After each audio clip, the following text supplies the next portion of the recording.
কুয়াশার মাঝেও কক্সবাজার সমুদ্র সৈকতে সুগন্ধা পয়েন্টে পর্যটকরা আসছে।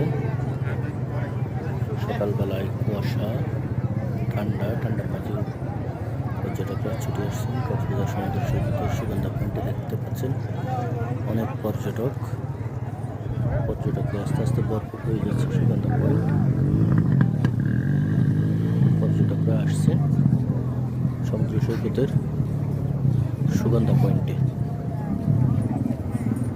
পর্যটকদের সেবা দিতে আসছে ব্রাউ।